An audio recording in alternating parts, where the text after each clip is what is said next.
Ok, bueno, le damos una cordial bienvenida a todos, a las autoridades presentes, al cuerpo docente existente y al personal administrativo participante y también a la doctora Mónica Castillo.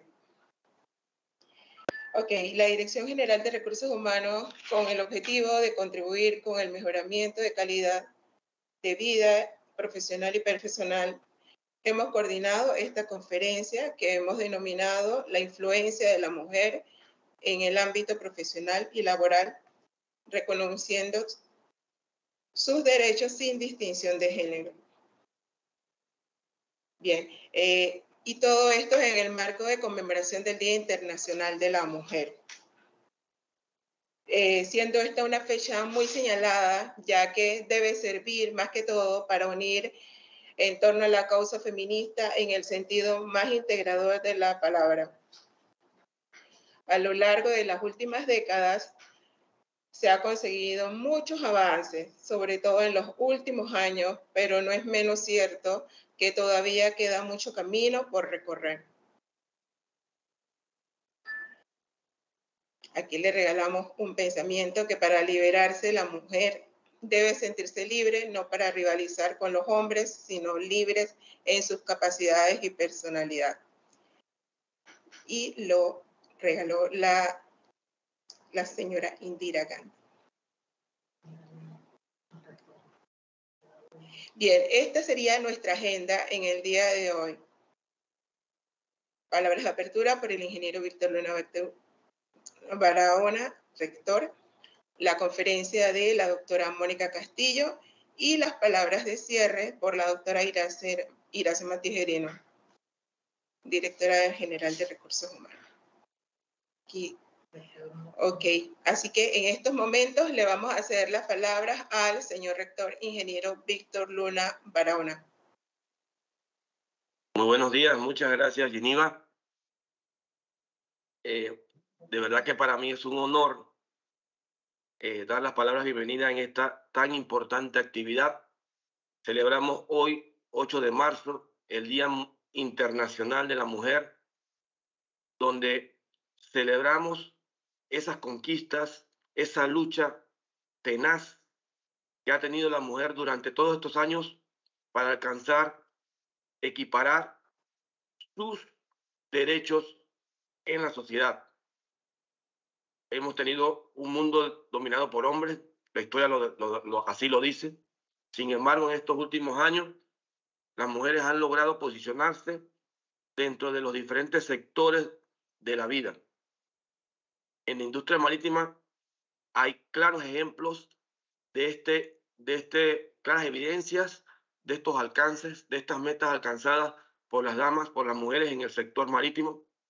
Igualmente, en la Universidad Marítima Internacional de Panamá hemos hecho eco de esas palabras, de esas acciones, y hoy día podemos decir con mucho orgullo que podemos decir que más del 50% de las posiciones directivas de la Universidad Marítima son dirigidas, valga la redundancia, por mujeres.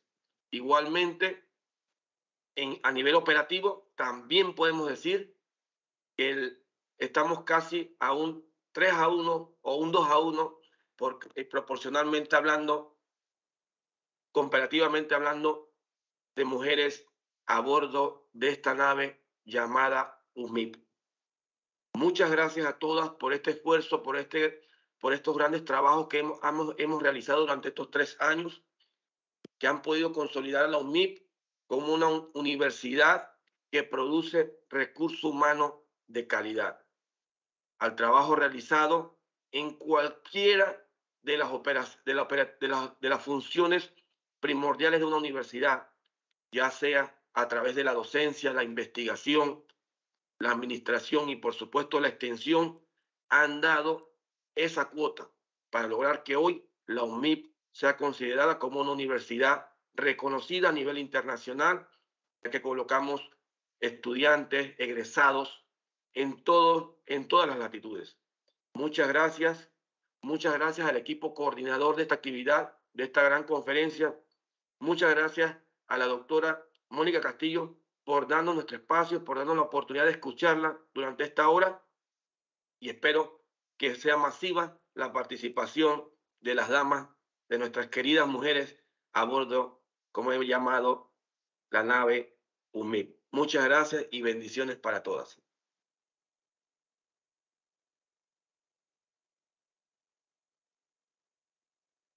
Ok, muchas gracias. Agradecemos las palabras del señor rector. En estos momentos nos servimos entonces a presentar a la doctora Mónica Castillo Arjona.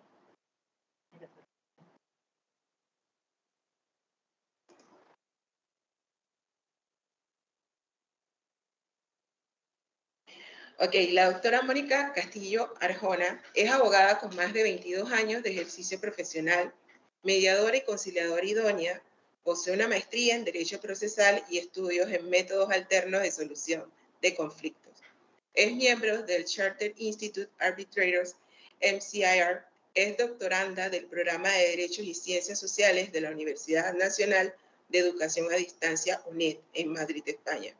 Se desempeña como docente universitaria desde el año 2003 y en los últimos 12 años ha dictado los módulos de contrato público y obligaciones en la Universidad Latina de Panamá. Ha ocupado importantes cargos en el sector público, entre otros se desempeñó como secretaria general desde enero del 2015 a julio del 2021 y procuradora de la administración suplente enero del 2020 a septiembre del 2021 en la Procuraduría de la Administración. Actualmente es socia directora de Mónica Castillo Arjona, despacho jurídico. Firma de abogados especializadas en asesorías y consultorías en materia de contratación pública. La doctora Arjona, en el día de hoy, nos presentará el tema La democracia en América Latina del siglo XXI y el rol de la mujer. Dicho artículo fue publicado en la obra colectiva Democracia Sustantivo Femenino, publicado por la editorial brasileña Grupo Editorial Nacional GEN. Sin más ni más, le damos la palabra a la doctora Mónica Castillo. Muy buenos días.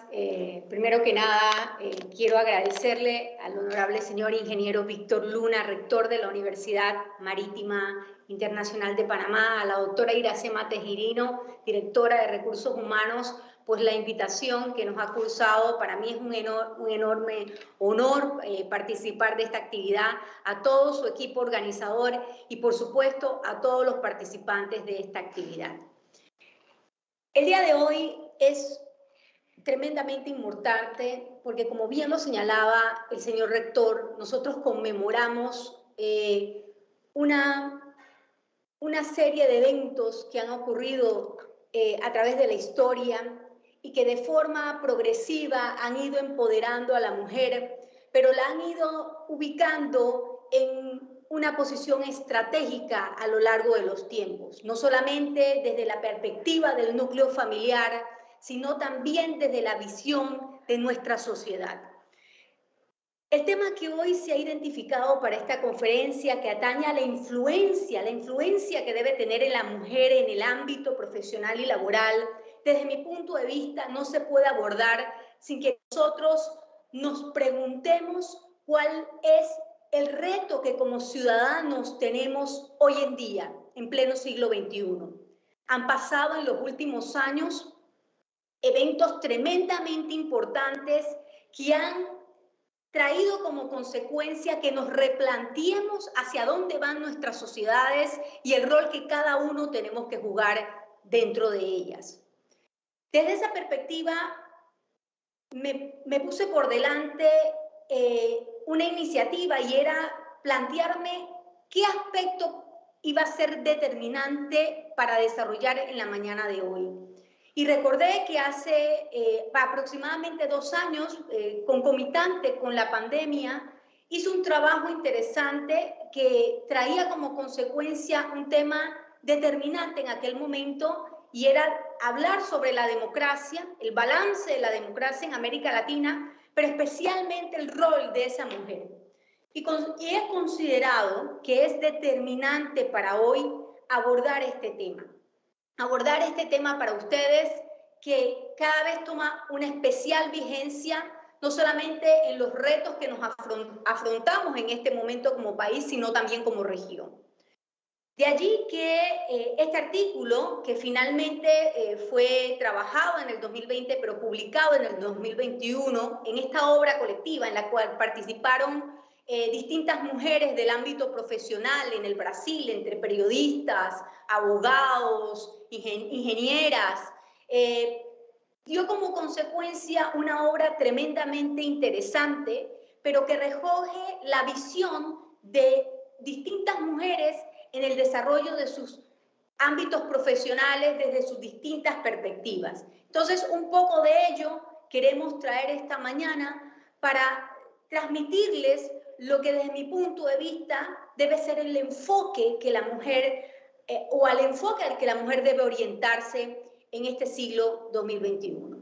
De tal forma que hay dos temas importantes que desarrollaremos hoy. El primero de ellos, tenemos que hablar necesariamente del surgimiento de la democracia en América Latina y el balance que presenta hoy en día, porque de cara a ello es que nosotros nos vamos a dar cuenta cuáles son esos retos que tenemos las mujeres profesionales en nuestro día a día, en los distintos sectores en los cuales nos desarrollamos. Entonces, es vital hacer ese abordaje esta mañana. Y finalmente me referiré a esos aportes a los cuales está llamado a desarrollar la mujer y el rol que tiene en esa construcción de la democracia del siglo XXI. De tal forma que, a propósito de ese análisis del surgimiento de la democracia en América Latina, nosotros tenemos que estar claros que la humanidad históricamente se ha sometido a una búsqueda constante de ese estado de bienestar. Ha estado inmersa en un esfuerzo permanente en tratar de alcanzar las mejores condiciones de vida para el individuo, de igual manera para su entorno cercano, y ha marcado la esencia generalmente de nuestra vida y sociedad desde sus formas más primitivas. Es importante aclarar que esta afirmación, este análisis, este enfoque de la evolución de la democracia, yo lo hago principalmente desde una perspectiva antropológica y filosófica, ya que hoy en día no podemos soslayar que generaciones completas a lo largo de nuestro devenir no pudieron conocer por mucho tiempo otra cosa que un estado de opresión y que en su momento dio lugar a que estas sociedades consideraran como normales conductas que subsumieron a las personas a los más grandes vejámenes. Por lo tanto, cuando nos referimos al estudio del hombre desde su misma esencia, esto nos ha demostrado que aún bajo las condiciones más adversas, el hombre ha estado especialmente marcado a través de su proceso evolutivo, señores y señoras, por el interés de obtener una vida plena en donde podamos cubrir nuestras necesidades básicas para poder vivir. Pero esto no ha sido tarea fácil. Desde la historia antigua a nuestros días, la humanidad ha procurado establecer esquemas de convivencia y regulaciones que permitan satisfacer sus objetivos primarios.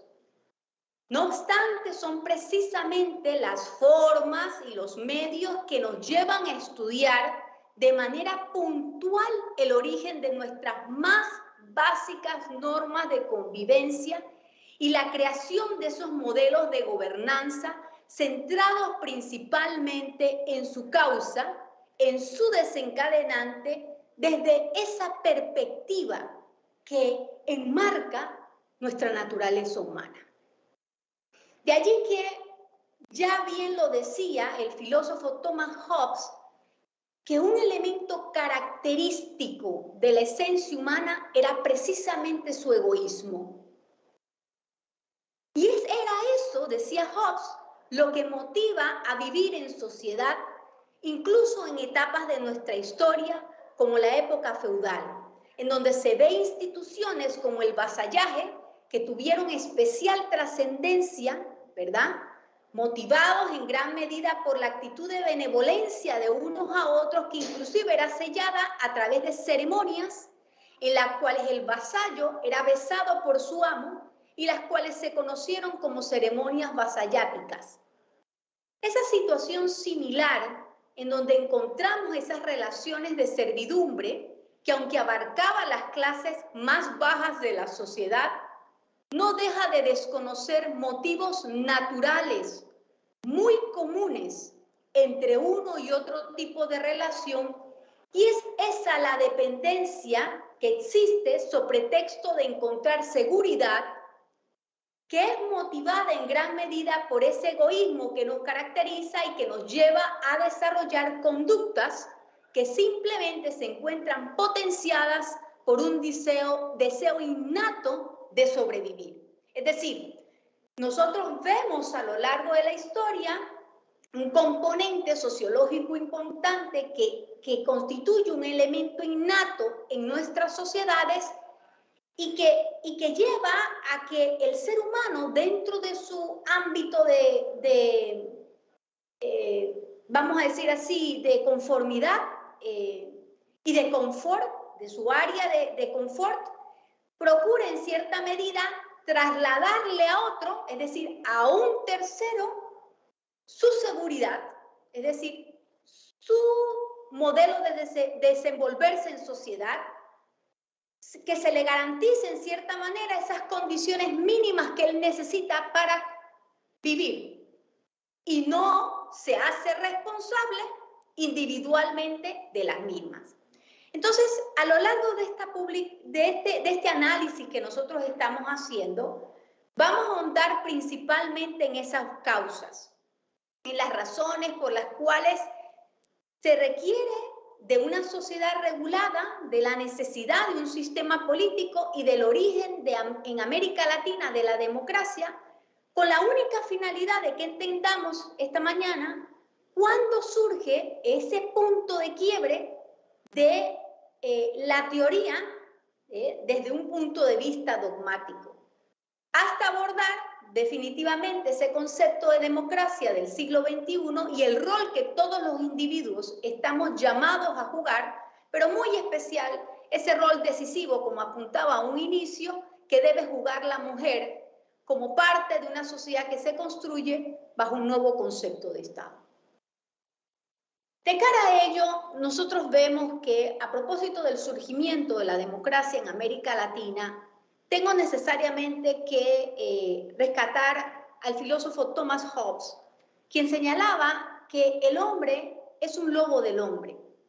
Y es simplemente ese deseo que surge en el interior de cada uno de nosotros, que remueve esos instintos más débiles en la búsqueda de estabilidad y seguridad, que muchas veces pasa a ser incluso más importante,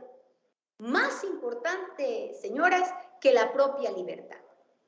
Esas leyes que rigen la naturaleza del hombre se ven encausadas cuando éste traslada ese poder innato a un hombre o grupo de hombres. En este sentido, destacaba Leviatán un aspecto tremendamente importante en esa relación entre los súbditos y el monarca. Y voy a pedirles el permiso para leer un extracto de esta obra de Leviatán, en donde destaca precisamente la relación entre el monarca y los súbditos.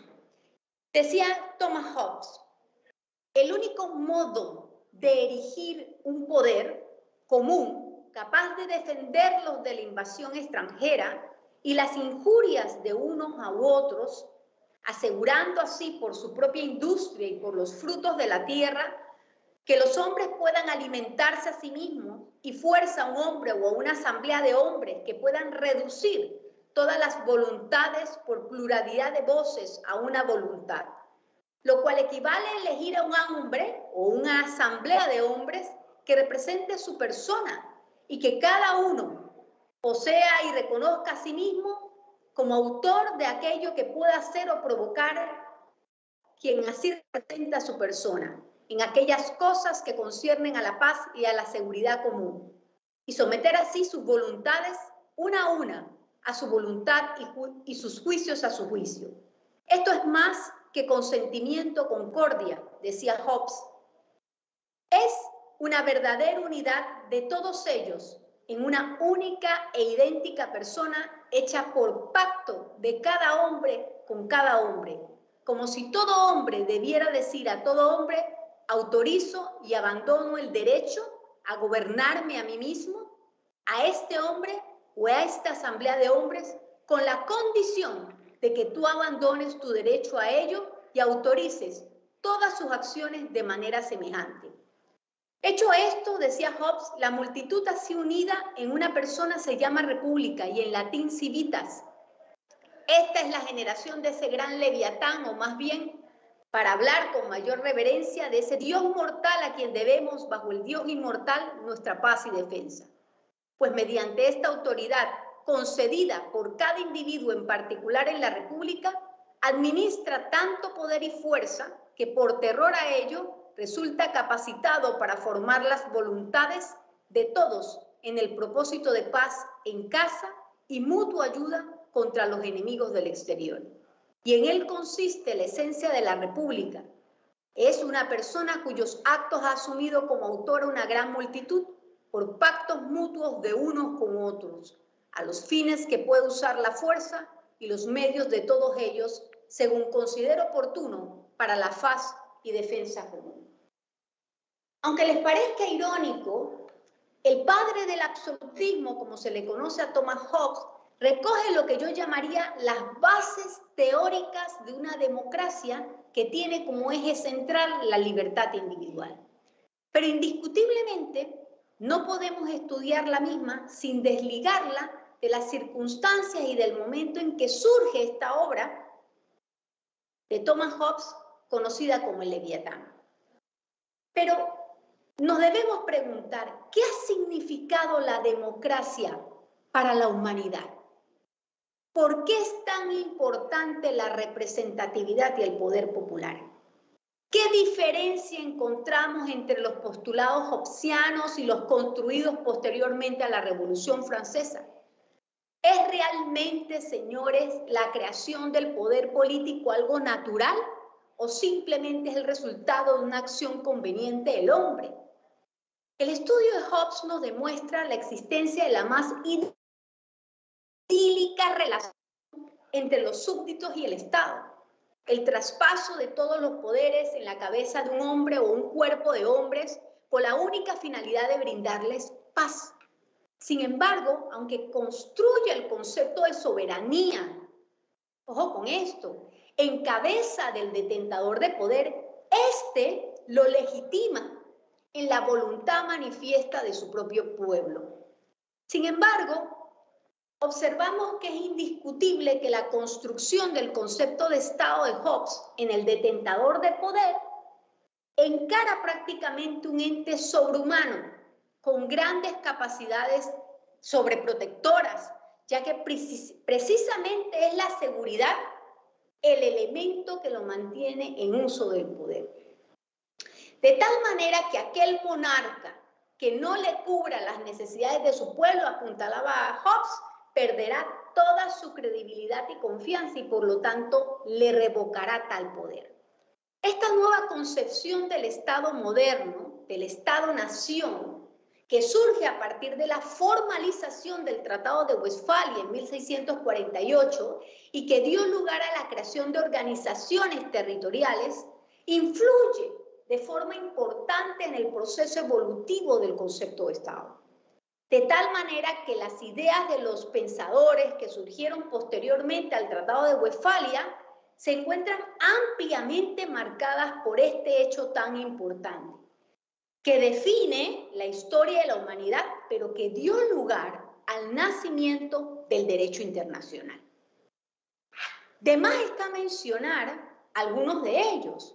El caso de Juan Jacobo Rousseau, que no en vano ha sido reconocido como uno de los precursores del movimiento revolucionista francés, quien al referirse a la democracia en su obra El contrato social señalaba lo siguiente: La democracia, decía Rousseau, tomando esta palabra en su más estricta significación, no ha existido jamás ni existirá nunca, decía Rousseau, pues va contra el orden natural de las cosas, que el número mayor gobierne y el menor sea gobernado.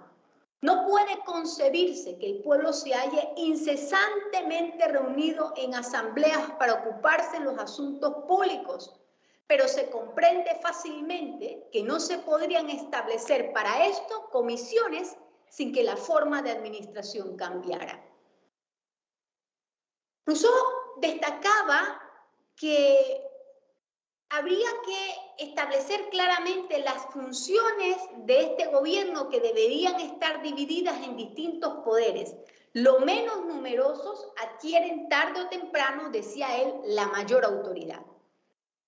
Y replicaba que cuántas cosas, decía, de difícil eran ver reunidas y que complicaba totalmente ese concepto de gobernanza. Destacaba como un primer aspecto que un Estado muy pequeño en que el pueblo se reúna fácilmente y en que cada ciudadano pueda del mismo modo conocer a todos los demás resultaba un reto determinante. También una gran sencillez de costumbres que evita multitud de cuestiones y discusiones espinosas y después mucha igualdad en las clases y en las fortunas, sin lo cual, decía Rousseau, la igualdad no podrá subsistir mucho tiempo en los derechos y en la autoridad. Y en fin, poco lujo o ninguno, pues el lujo es efecto de las riquezas y los hace necesarias. Y decía Rousseau, corrompe a la vez al rico y al pobre, al uno por la posesión, al otro por la codicia, vende la patria a la molicie y a la vanidad, resta ciudadanos al Estado porque se esclavizan los unos a los otros y todos a la opinión. He aquí por qué ha considerado, vemos nosotros, un autor famoso como Juan Jacobo Rousseau y como Montesquieu, especialmente en El espíritu de las leyes, al destacar la virtud como principio de la política, pues ninguna de estas condiciones podría subsistir sin la virtud. Pero por no haber hecho las distinciones necesarias, el aludido genio no ha sido siempre suficientemente justo ni claro, ni ha visto que siendo la autoridad soberana la misma por todas partes, en todo Estado bien constituido debe haber tenido como base idéntico principio, más o menos según la forma de gobierno. Debemos destacar que no hay un gobierno tan sujeto a las reglas, guerras civiles y a las agitaciones intensivas como el democrático popular sostenía tanto Montesquieu como Juan Jacobo Rousseau, porque ninguno de ellos tiende como este tan continuo y vigorosamente a cambiar de forma, ni lo hay que exija más vigilancia y valor para ser mantenido en la suya. Con esta clase de gobierno debe el ciudadano armarse de fuerza y de constancia y decir todos los días de su vida, desde el fondo de su corazón, lo que decía un virtuoso palaciego en la Dieta de Polonia, ¿okay? Si hubiese un pueblo, decía Montesquieu, de Dios se gobernaría democráticamente. Un gobierno tan perfecto, pues pareciera que no es propio de hombres. No obstante, más que una crítica a la institución de la democracia, vemos que a través de una simpleza y gran capacidad de análisis, Juan Jacobo Rousseau construye en sus afirmaciones lo que yo llamaría el ABC de la democracia, las reglas para alcanzarlo. Este pensador de 1762 hace una radiografía, señores, del concepto teórico de democracia bajo un nuevo modelo de Estado y se aparta del idealismo de Hobbes y bajo una crudeza descarnada niega la posibilidad que tanta perfección pueda ser desarrollada por los hombres.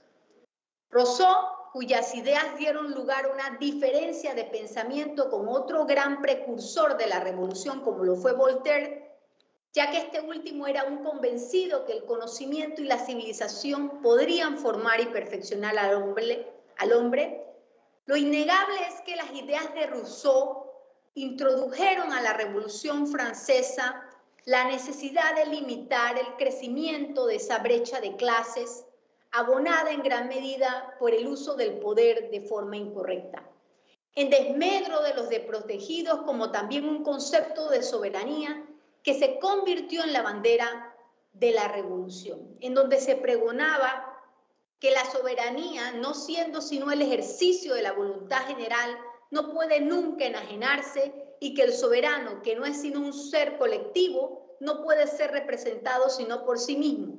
El poder puede transmitirse, pero nunca la voluntad.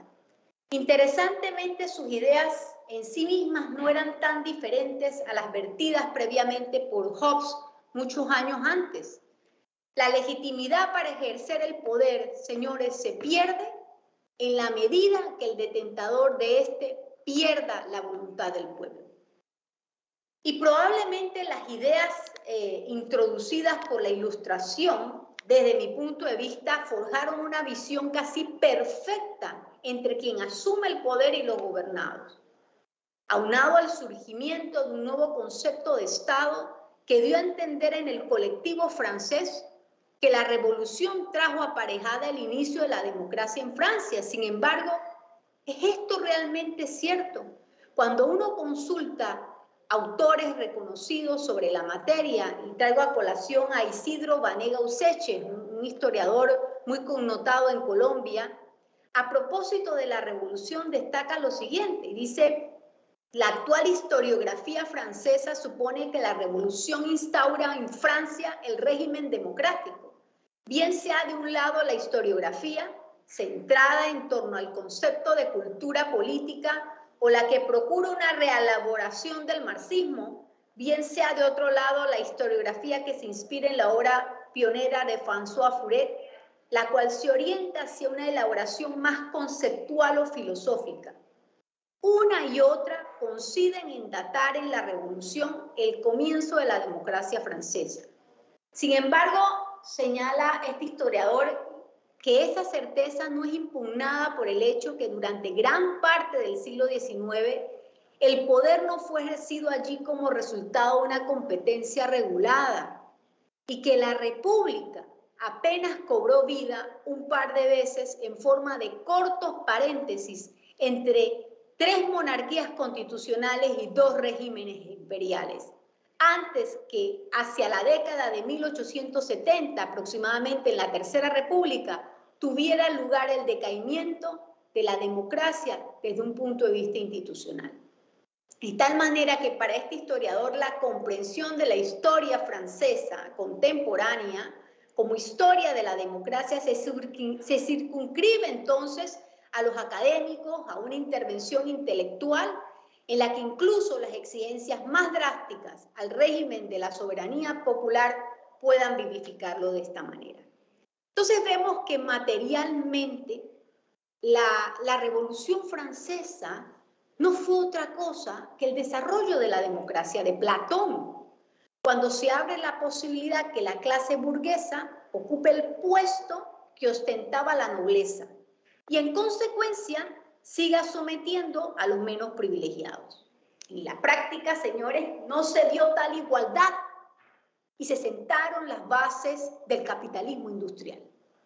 Entonces es interesante este punto de vista porque tenemos que entender el origen de la democracia en América Latina y si realmente creamos nuestro propio concepto de democracia, alejado de la dogmática y adecuado a las necesidades y las circunstancias que demandaba el entorno. Este mismo historiador, Banega Useche, al estudiar la democracia en Colombia, señala lo siguiente, y hace un especial énfasis, dice Useche, ¿cómo lo podemos entrever entre Samper y Arboleda? Citando a Samper y Arboleda, dice, la manera como los intelectuales colombianos del siglo XIX pensaron la democracia difiere considerablemente de la perspectiva prevaleciente en las ciencias sociales de la segunda mitad del siglo XX, en las que la política pasó a ser solo un segmento con frecuencia subordinado de la realidad social. Y es que probablemente la construcción de un gobierno representativo de base democrática adaptado y creado a las necesidades y circunstancias de nuestros pueblos en América Latina, ha sido el resultado de una necesidad de la clase política de turno que vio en este modelo de gobierno adaptado para América Latina la posibilidad de controlar de mejor manera la amplia diversidad de personas que encontramos en nuestros territorios y que de alguna forma estos se sintieran reflejados en la forma de gobierno y por lo tanto mostraran su conformidad. No en vano, y esto es tremendamente interesante, Simón Bolívar manifestó su preocupación por los gobiernos populares al señalar que para Bolívar, pues la república era un horizonte al que se llegaría, no un punto de partida. Y según su punto de vista, el comienzo de ese largo trayecto se requería un gobierno sencillo, concentrado, rápido, eficaz, antes que una confederación lánguida e insubsistente. Su pensamiento sobre esta cuestión tendrá una gran continuidad, como lo vimos a través de los años, en la Carta de Jamaica de septiembre de 1815, en donde Bolívar vuelve a expresar sus temores en términos casi idénticos. Allí vuelve a expresar su temor sobre los sistemas enteramente populares como el de Estados Unidos, decía él, ¿no?, que conduzcan a la ruina mientras sus compatriotas no adquieran los talentos y las virtudes políticas que distingan a los norteamericanos. Y es que esa costumbre de los pueblos de América Latina de crear adaptaciones para ser implementadas en nuestras sociedades, por el simple hecho que según la época representaron modelos de éxito, como el caso de Estados Unidos y Francia, constituye desde mi punto de vista el primer aspecto o punto de quiebre que marcó el norte de nuestra democracia. Tal como lo señalaba Bolívar, la implementación del modelo representativo, así como lo recogía Rousseau, entraña la necesidad de un pueblo maduro, con ciertas competencias y la existencia de una clase que aspira al poder y que a su vez posea las competencias necesarias para dirigir un país tal cual lo exponía Sócrates. Distinta a la aristocracia del talento planteada por Platón, Sócrates creía firmemente, señores, en la capacidad intelectual del ser humano y en la importancia de cultivarse, independientemente que ese conocimiento no se haya adquirido previamente de manera formal, ni que procedamos de un entorno social que nos haya dotado de una importante instrucción. Lo cierto es que quien asume el poder, pensaba Sócrates, debe ser lo suficientemente humilde, según el pensamiento socrático, para no considerarse sabio y tener presente que manejar las riendas y el destino de los demás implica una preparación constante y la necesidad de una formación permanente. Cualidades que Bolívar no identificaba en su momento entre sus colegas. Posteriormente es interesante destacar la influencia que tuvieron los movimientos sociales de principios del siglo XX en América Latina, que buscaban crear un equilibrio que permitiera una integración real en la comunidad, a partir del trabajo duro por parte de todos los sectores enfocados en la importancia de construir una sociedad entre quienes la conformaban. Ahora, es indiscutible que esa concepción social que vemos surge a principios del siglo XX con mayor auge, se debe en gran medida a un cambio en el concepto de modelo de Estado que surge en la Declaración de Independencia de los Estados Unidos en 1776 y en la Revolución Francesa de 1789. Que le brindaron una categoría diferente al ciudadano y le reconocieron derechos. Eso es indiscutible. O sea, no reconocer eso, pues, es tapar el sol con una mano. A partir de allí comienza un proceso de mejora continua y en los países de corte romanista el nacimiento de normas de derecho público que regulaban con claridad la relación entre los administrados y el Estado. El siglo XIX, señores, fue especialmente importante en América Latina. ya que se abrió en la mayoría de los países de la región la posibilidad del ejercicio universal del voto. Sabemos que esto no fue un simple hecho, sino simplemente la influencia que tuvo en gran medida las luchas sociales de finales del siglo XIX y principios del XX, que buscaban reivindicar precisamente los derechos reconocidos en los principales movimientos revolucionistas, pues alrededor del mundo. Por lo tanto, es indiscutible afirmar que el proceso democrático que impregnó los primeros años de la América Latina del siglo XIX y principios del siglo XX no fue precisamente el más puro, sino el resultado de decisiones de conveniencia de quienes en aquel momento ejercían la representatividad de sus gobiernos. Es precisamente allí, y tal como lo he señalado hasta ahora, que surge ese punto de quiebre que marcó la construcción democrática en nuestros países.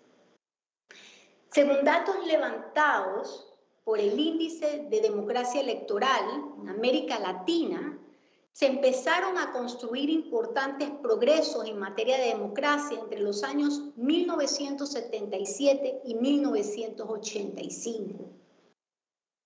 Vemos durante estos años una consolidación en este sistema de gobierno en la región, en donde los pueblos en su totalidad la reconocen como una forma idónea de gobierno.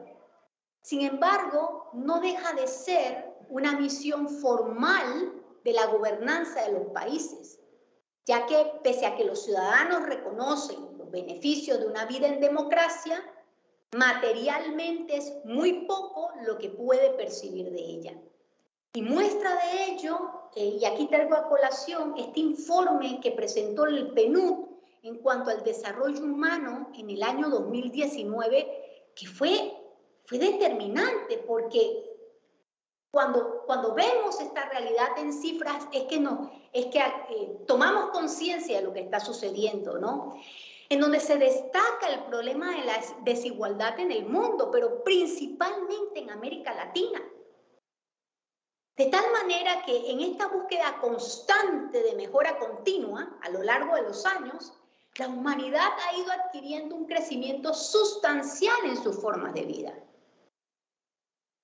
Todo este proceso evolutivo, así como se van alcanzando derechos, vemos que van surgiendo otros. Y de esta forma vemos que esta nueva sociedad del siglo XXI, siglo del conocimiento, siglo de la información, de la tecnología, como podemos ver esta mañana, se reconoce la necesidad de estar conectados como un derecho primario que muchas veces no puede ejercerse precisamente, señores, por esas diferencias tan marcadas que todavía hoy se encuentran presentes en nuestra sociedad.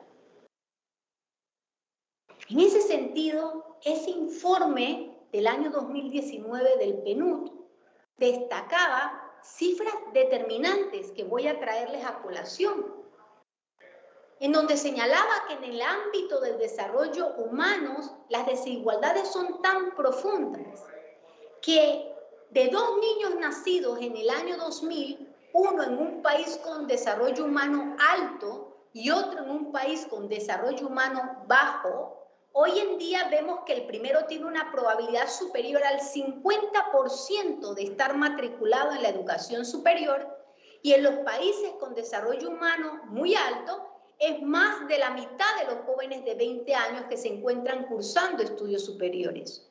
Por el contrario, el segundo tiene una probabilidad muy inferior de estar vivo. Alrededor del 17% de los niños nacidos en países con desarrollo humano bajo en el 2000 habrían muerto antes de cumplir los 20 años. Frente a tan solo el 1% de los nacidos en países con desarrollo humano alto. También es poco probable, y lo identificó el PNUD, que el segundo muchacho esté realizando estudios superiores. Tan solo el 3% de los jóvenes de esta generación lo logra en los países con desarrollo humano bajo, un 3%. Las trayectorias tan desiguales y seguramente irreversibles que han seguido ambos niños están condicionadas por circunstancias sobre las que prácticamente ellos no tienen control. Esta desigualdad constituye precisamente el talón de Aquiles de toda la democracia.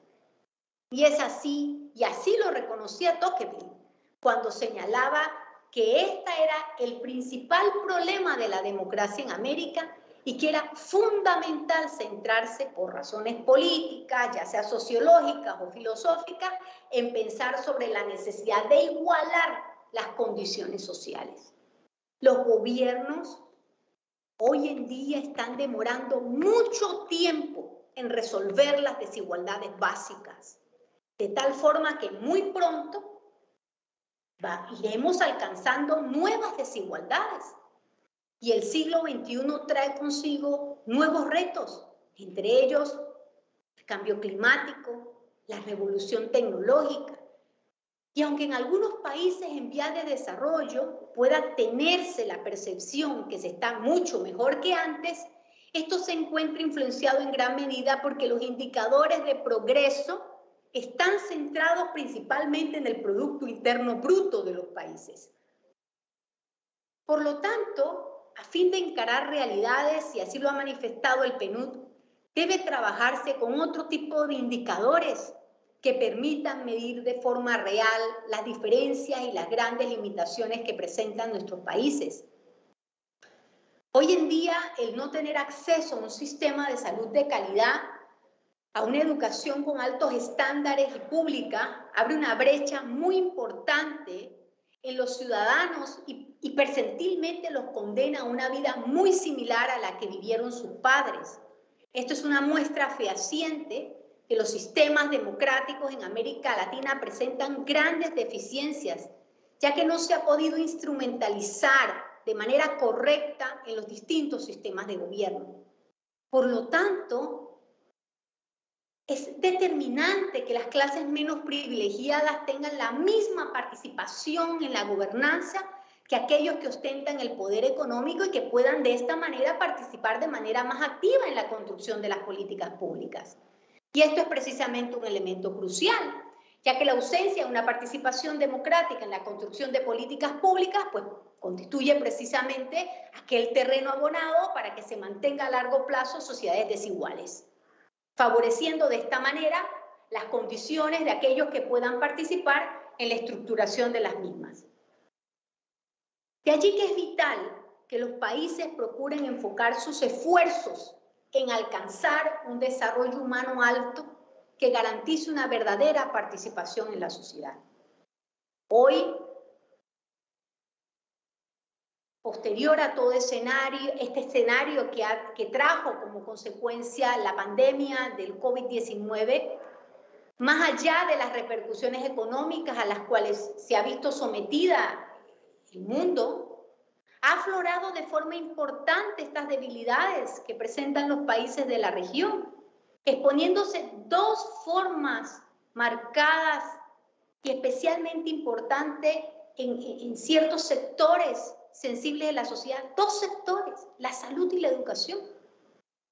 Por un lado, salió a flote el olvido y la poca importancia que le damos al sistema de salud público, lo que involucra la necesidad de contar con centros hospitalarios de alta capacidad, con tecnología de punta, con personal calificado y por ende la necesidad de invertir un mayor porcentaje del Producto Interno Bruto de nuestros países en este sector, aunado a la necesidad de dirigir grandes cantidades de dinero a la investigación científica, la cual debe estar encaminada a encontrar la cura de enfermedades y así preservar la calidad de vida de los ciudadanos y asegurar la productividad de la clase trabajadora y emprendedora y por ende de aquellos que serán el relevo generacional.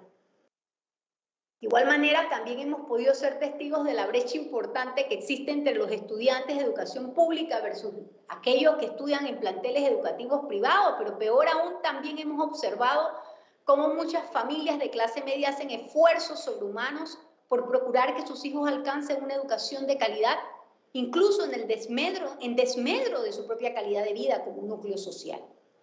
Lastimosamente, esta es la realidad de nuestros países, inclusive en aquellos que son considerados economías emergentes. Por lo tanto, vemos que es muy poco lo que ha cambiado desde aquellos movimientos liberadores de la Gran Colombia de Bolívar.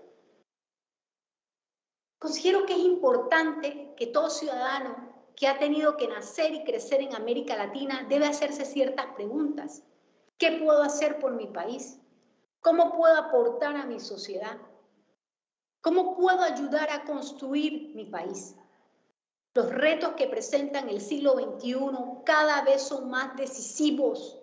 Tenemos ciudadanos que se encuentran más conscientes de sus derechos. Sin embargo, mantienen las mismas dificultades para poderlos alcanzar que hace 30 años atrás. Frente a una gobernanza cada vez más compleja, salta a la vista que indiscutiblemente afirmar que la construcción de la sociedad no es solo responsabilidad de los gobiernos, sino de todos. Pero para aportar, para ayudar a construir una sociedad, debemos prepararnos no solo académicamente, sino integralmente y asumir ese reto como una responsabilidad social. Prepararnos como individuos, como padres, inculcarles a nuestros hijos que cada ser humano vino al mundo para hacer transformaciones positivas, para ayudar a desarrollar un entorno cada vez mejor. Luego de esta breve reflexión a propósito de la democracia, entonces puedo yo hacer el especial énfasis de esta conferencia, que es aquel que atiende a los aportes y el rol de la mujer. En este punto en que nos encontramos ahorita mismo es que tenemos que preguntarnos cuál es el rol que nos corresponde. Ya se advertía en la República de Platón, estoy hablando 390 a.C. a 370 a.C., cómo en aquel momento encontramos diálogos que se daban entre Sócrates y Glaucón, dos personajes importantes en la obra de la República de Platón, en donde se reconocía la importancia, ¿no?, de la mujer en el entorno, aun cuando sabemos con meridiana claridad que estábamos frente a una sociedad misógina, pero se identificaba la trascendencia de su participación. Y hay un diálogo que destaco aquí, lo voy a leer directamente a ustedes. Le decía Sócrates a Glaucón: querido amigo, le decía, no existe en el regimiento de la ciudad ninguna ocupación que sea propia de la mujer como tal mujer, no del varón como tal varón, sino que las dotes naturales están diseminadas indistintamente en uno y otros seres. De modo que la mujer tiene acceso por su naturaleza a todas las labores y el hombre también a todas. Únicamente que la mujer es en todo más débil que el varón. Esto explica, desde mi punto de vista, cómo podemos encontrar en la historia antigua la participación activa de mujeres que formaron parte de la élite del conocimiento, como fueron aquellas que integraron la escuela neoplatónica, y una de ellas, me imagino que muchos de ustedes lo conocerán, la famosa Hipatia de Alejandría. Es indiscutible que posterior a la obra de Platón surgieron críticas fuertes a la visión igualitaria de la sociedad expuesta por este, y una de ellas fue precisamente del propio Aristóteles en la Política. Estoy hablando del 1260 a.C. No obstante, el punto central que pretendo destacar a partir de la obra de Platón, trayéndola ante ustedes esta mañana, estriba en que en sus bases más sublimes podemos observar cómo algunos pensadores griegos no llegaron a identificar diferencias importantes entre el hombre y la mujer, y que desde su punto de vista no incidían en su desarrollo como miembros de una sociedad activa y que por ende involucraba su ejercicio en la construcción de la misma. De esta forma vemos cómo la historia nos permite confirmar el hecho que las diferencias representan conductas aprendidas, ya que el género no es más, señores, que el resultado de las ideas que nuestros padres, familia y amigos tienen en función a lo que se considera es la feminidad y masculinidad. Es decir, el mismo está predeterminado por nuestro entorno social. No obstante, esos factores ambientales han constituido a lo largo del tiempo un peso importante, ¿sí? Claramente podríamos afirmar que entre mayor participación de personas en la construcción de una sociedad, más grande debe ser el proyecto. Lo cierto es que no siempre se ha pensado así, ya que quien ostenta el poder se ha inspirado en métodos estratégicos que le lleven a tener un mayor control de las masas y del pensamiento de las personas. De allí la famosa frase del emperador Julio César, divide y reinarás. De tal manera que, tal como ocurrió en la Grecia antigua, en donde no se les permitía a las mujeres la participación en la política, ni en lo militar, ni en lo civil, aquellas sí tenían la posibilidad de formar parte de una clase privilegiada, demostraron que no existía ninguna limitación que proveniera de su biología y que no les permitiera aportar a la historia después, a la historia del pensamiento. A lo largo de los años y después de grandes luchas, tenemos la percepción que la mujer ha obtenido en los países de corte democrático una posición importante que le ha permitido de manera progresiva irse integrando en la vida política, en el sistema judicial, en el servicio civil, de manera bastante participativa, con un repunte que cada día va más en aumento. Sin embargo, estos estudios que traigo a colación del PNUD del año 2019, en cuanto al desarrollo humano, destaca que existe una disparidad de género que figura entre las formas de desigualdad más arraigadas en todo el planeta, en América Latina.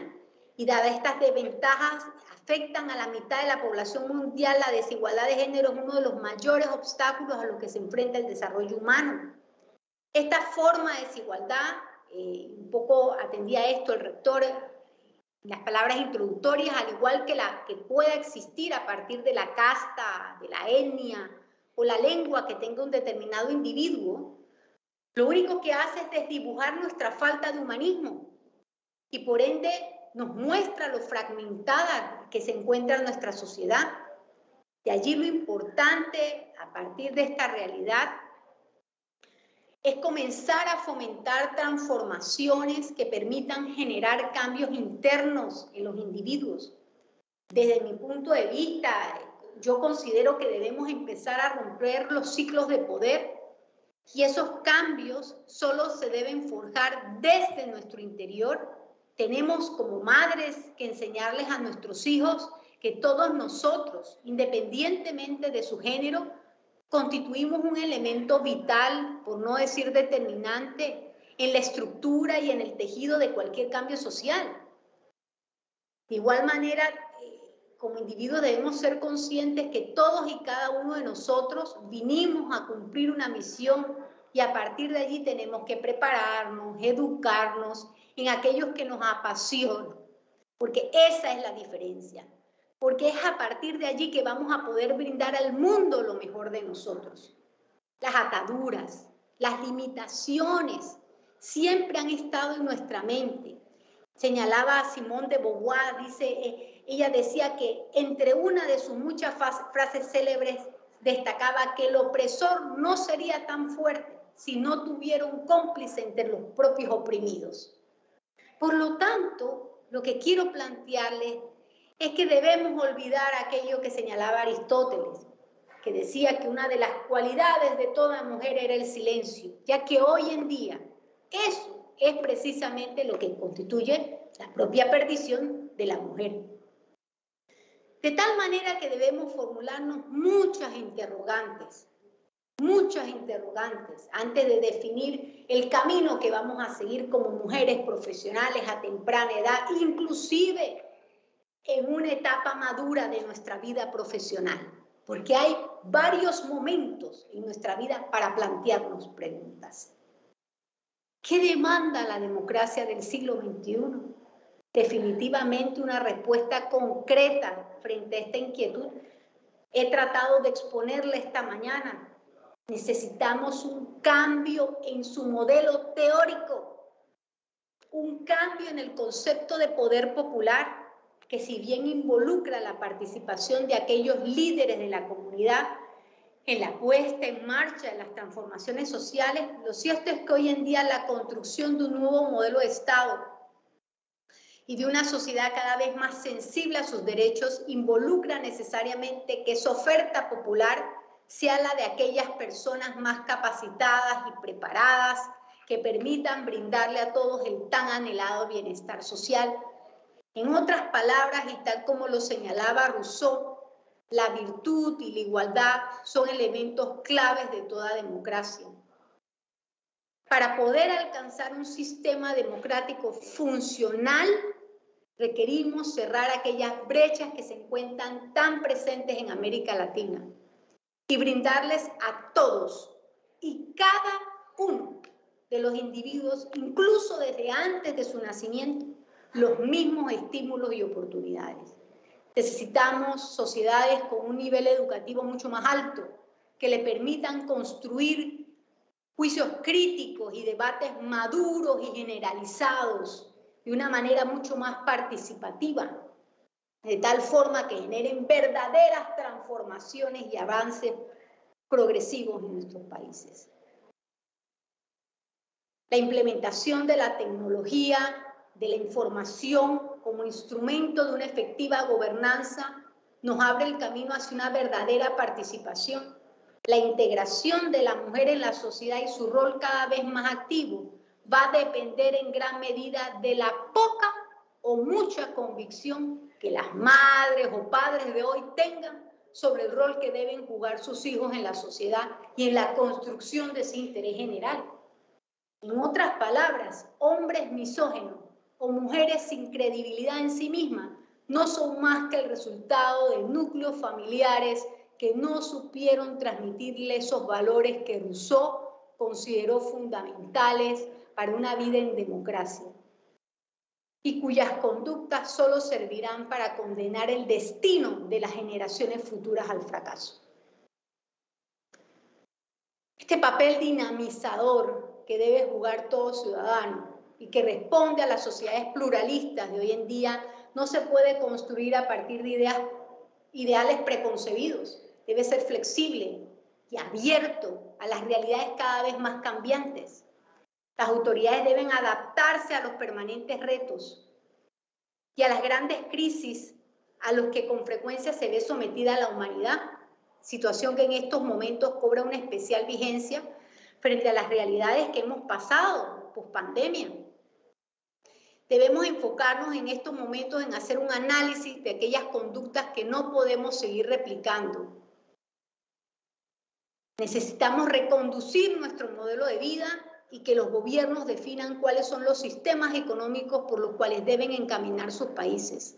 La crisis del COVID-19 nos ha demostrado que América Latina no puede seguir manteniendo dos caras, las de aquellos que tienen un alto poder adquisitivo y la de los olvidados por el sistema.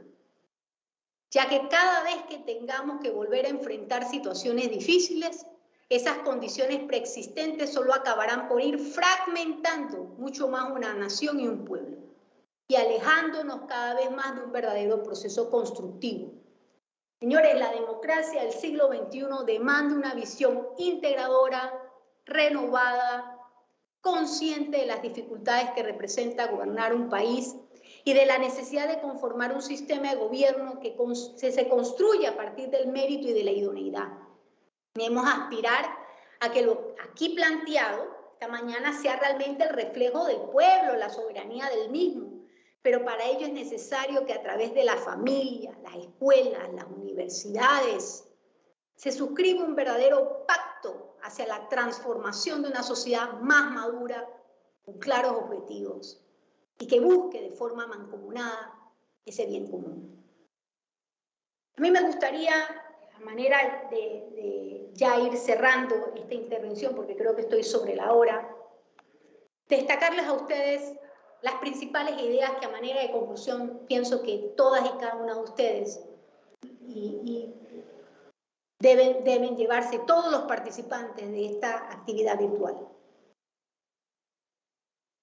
Primero de ellos, la sensibilidad que presenta la sociedad de hoy frente a sus derechos demanda buscar un equilibrio entre la democracia representativa y participativa. Ese balance solo lo podremos alcanzar en la medida que el juicio crítico colectivo adquiere un nivel de madurez que le permite escoger candidatos a los puestos de elección popular que realmente cumplan con los requisitos y méritos para administrar los bienes públicos y estar a la altura de la demanda que entraña la compleja gestión pública. Esa evolución de la sociedad dará lugar de forma natural a pactos sociales que permitan renovar las cartas políticas de constitución de nuestros estados. Luego, de esta manera, podemos brindarnos la oportunidad de vivir una renovación del poder popular que permita definir con claridad el objetivo de nuestros países, bajo lineamientos cientistas, encabezados por tecnócratas que realmente aseguren el desarrollo de las naciones y un progreso constante de todos sus ciudadanos, pero sin soslayar que la característica de una administración pública eficiente, eficaz y transparente será siempre aquella que sepa escuchar las necesidades e inquietudes de los ciudadanos. De tal manera que la planificación se presenta como la herramienta básica en una gestión pública eficiente y efectiva. La posibilidad de desarrollar e implementar políticas públicas solo se logra a través de la trazabilidad precisamente de las mismas, y esto solo se alcanza por medio de procesos de planificación. La participación activa de la sociedad en la construcción de las políticas públicas y en su implementación, desde mi punto de vista, juega un papel preponderante. La alianza estratégica entre el sector público y el privado siempre ha sido un elemento crucial. Sin embargo, hoy en día, frente a los retos que nos presenta el siglo XXI, esta relación constituye no solo la principal alternativa, señores, sino aquella que ofrece el escenario más alentador. El progreso de un país es responsabilidad de cada hombre, mujer, adolescente, niño, niña, de todos los sectores, organizaciones y movimientos sociales. Y por lo tanto es importante empoderar a las nuevas generaciones a fin que puedan alcanzar sus metas sin limitaciones. Para ello necesitamos evolucionar hacia sociedades más inclusivas, más igualitarias. La familia, las escuelas, las universidades y los gobiernos en América Latina tienen grandes retos que afrontar, pero depende también de cada individuo que los mismos se puedan alcanzar. La mujer, la esposa, la madre, la hija, la hermana, no debe ver nunca su desarrollo personal como una limitación para lograr su desarrollo profesional e intelectual. El primero no puede representar una excusa, escuchen muy bien, mujeres, para que deje de ayudar a construir y aportar. Es decir, a generar cambios importantes en nuestro entorno social. Cada día podemos impactar de forma positiva a nuestra sociedad, desde nuestro entorno. La dependencia de la mujer no se encuentra íntimamente vinculada a su necesidad económica y afectiva. La misma cobra mayor fuerza a partir de sus propias ataduras mentales. Si no llegamos a un punto es porque no hemos querido. La limitación nos la ponemos nosotros mismas. Esto significa que la verdadera independencia la lograremos en la medida que nos despojemos de esas ataduras, a fin de abrirnos, señores, a una sociedad más igualitaria. Y de esta manera termino mi intervención y espero que haya promovido de alguna manera la reflexión entre todos ustedes. Muchas gracias. Ok, muchas gracias. Agradecemos a la doctora Mónica Castillo Arjona por tan excelente intervención en este día. Y bueno, ahí vemos a través de lo que son las reacciones, los aplausos. Así que muchas gracias, de veras que ha sido muy bueno su aporte. Ok, continuando con lo que sería nuestro programa ya casi cerrando.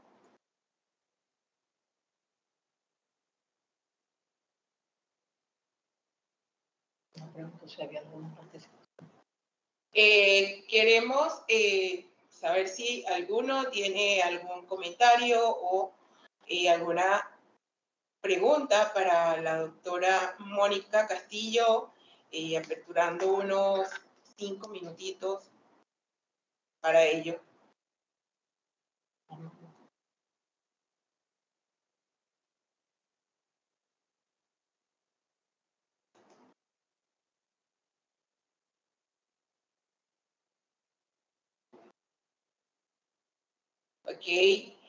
Escuchamos a la licenciada Marlene Vázquez. ¿Qué tal? Muy buenos días. ¿Se me escucha?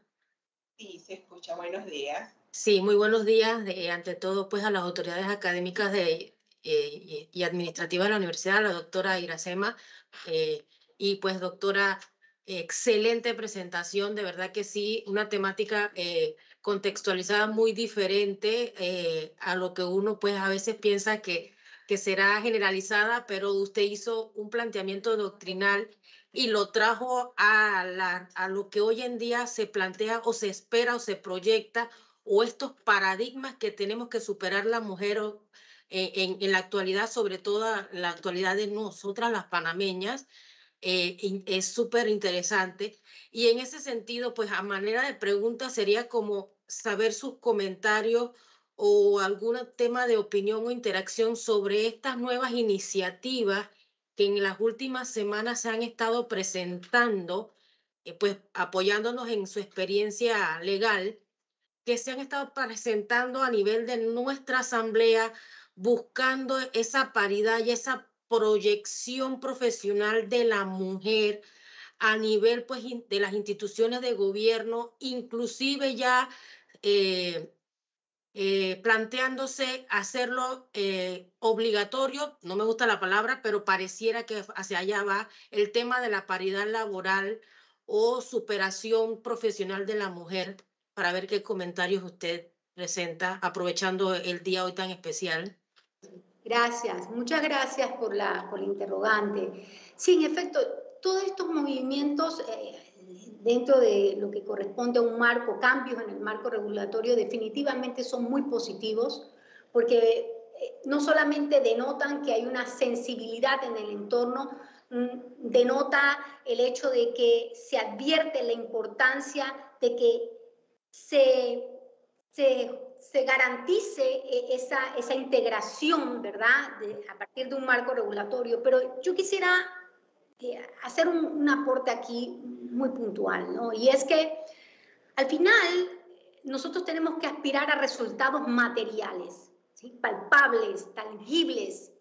Y muchas veces nosotros tenemos marcos regulatorios, como en efecto tenemos hoy en día en nuestro país, con un alto estándar normativo. Y a veces uno se pregunta en determinadas materias, ¿por qué nos cuesta tanto llegar allí si tenemos muy buenos marcos regulatorios? Al punto que quiero llegar es el siguiente, y es que me parece muy positiva la iniciativa, pero hay un componente que probablemente no va a quedar visibilizado en una norma. Y es esa intención, ese interés. Va a depender de cada mujer, ¿verdad?, y de sus objetivos, en que finalmente esas normas se lleguen a cristalizar, y obviamente el objetivo que hay detrás de ellas, ¿sí? Se necesita también trabajar en nuestras nuevas generaciones, como bien señalaba. Nosotros, ese padre, esa madre tiene que trabajar en ese niñito. Las escuelas tienen que trabajar en esa niñita que está en ese preescolar, para irle estimulando de tal forma que ella se proyecte frente a la vida realmente con un pensamiento liberal. Lo que no nos damos cuenta es que en muchas ocasiones nuestro sistema educativo se vuelve la principal cárcel para las mujeres hoy en día. Entonces, ¿de qué se trata? Se trata de tener claro que sí, una sociedad que a través de su estructura jurídica garantice esa participación, pero desde la perspectiva del núcleo familiar tenemos también que garantizar que esos ciudadanos del mañana se integren a la sociedad con un pensamiento liberal y con un verdadero juicio crítico. Y eso no depende solamente de nuestras asambleas. Depende de nuestra responsabilidad como padres.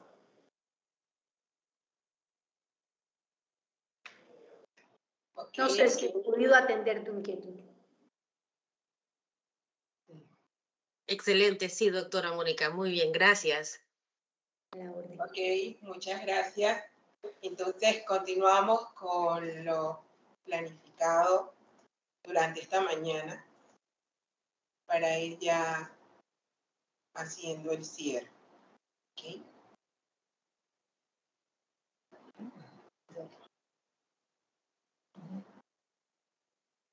Bien, el feminismo no es solo para mujeres, es permitir que todo el mundo tenga una vida más llena. Jane Fonda. Ahora pasamos como actividad de cierre las palabras a la Directora General de Recursos Humanos, doctora Iracema Tijerina.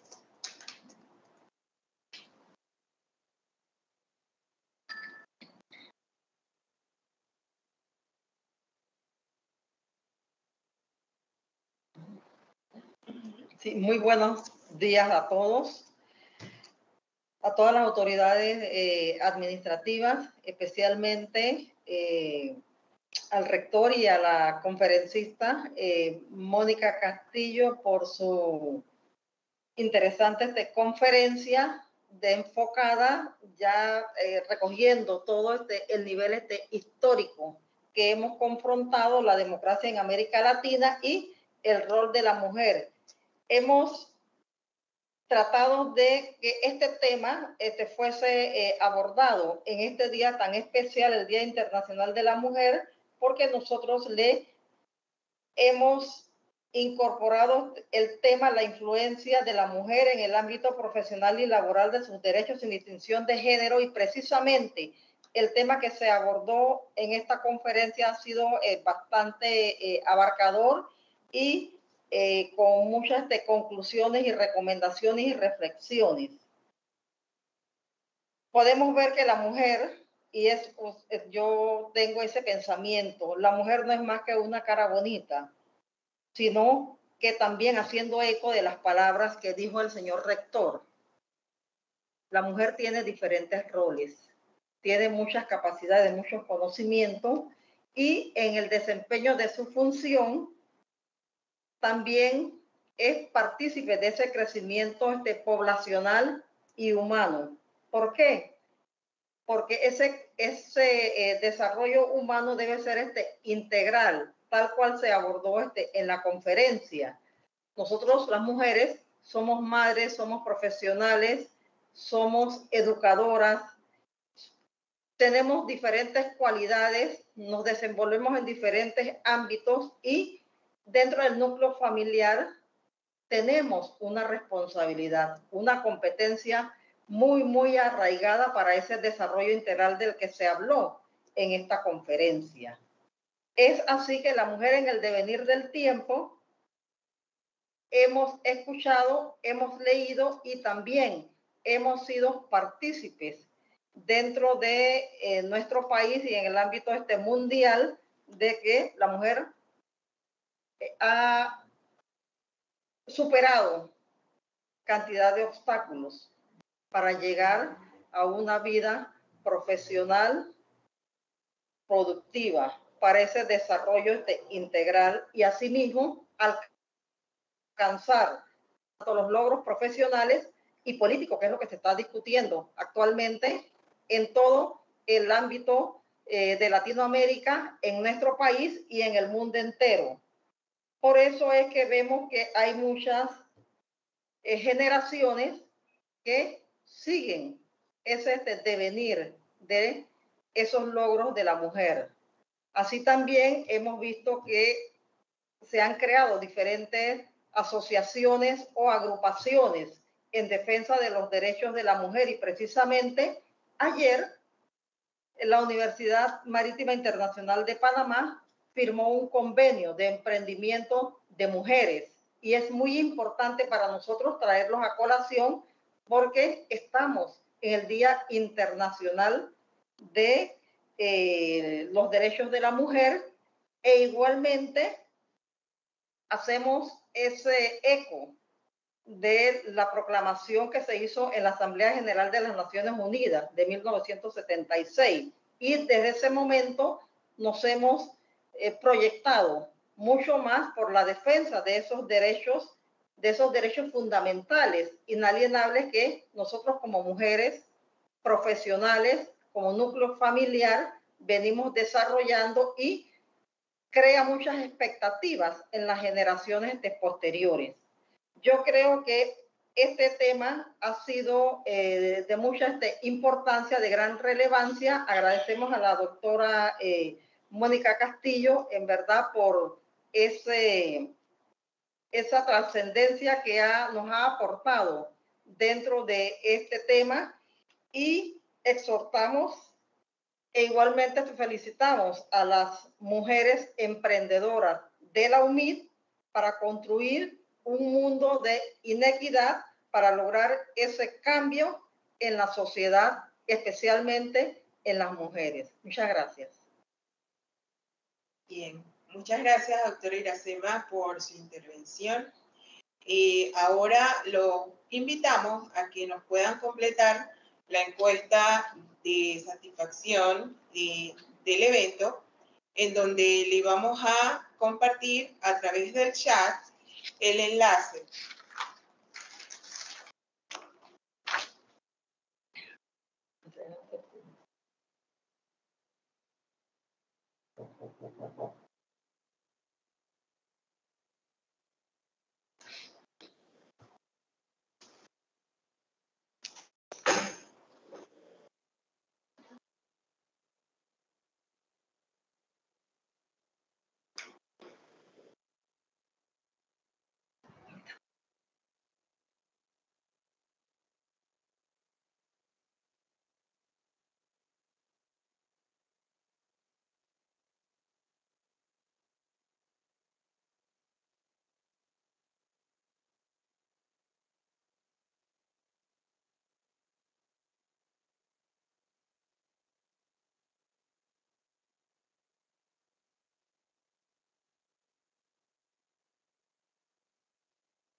Gracias por que tengan buenas tardes.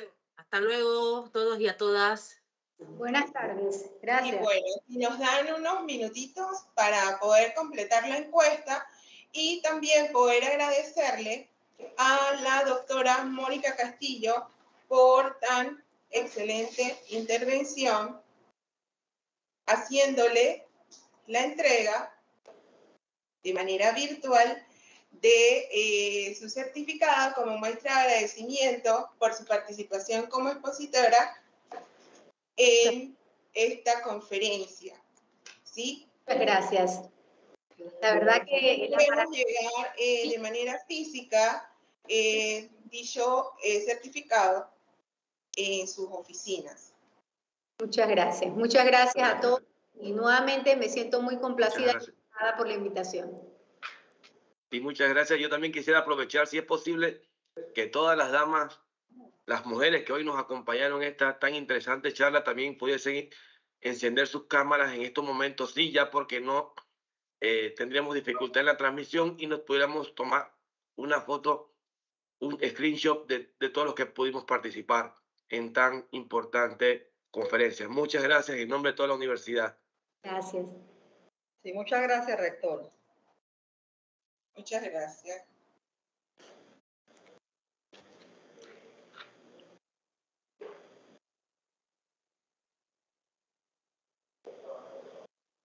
Nos avisan cuando pueden hacerlo, ya sea a través de la Oficina de Relaciones Públicas o a través de la Dirección de Recursos Humanos.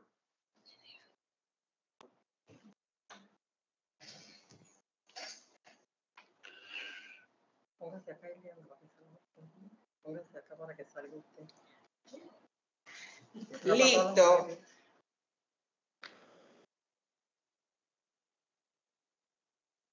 Listo, me dijiste, Gigi. Muchas gracias. Listo. Acá un buen día Gracias. y gracias por tu Que tengan un buen día. Hasta luego. Buen día, hasta luego. Gracias.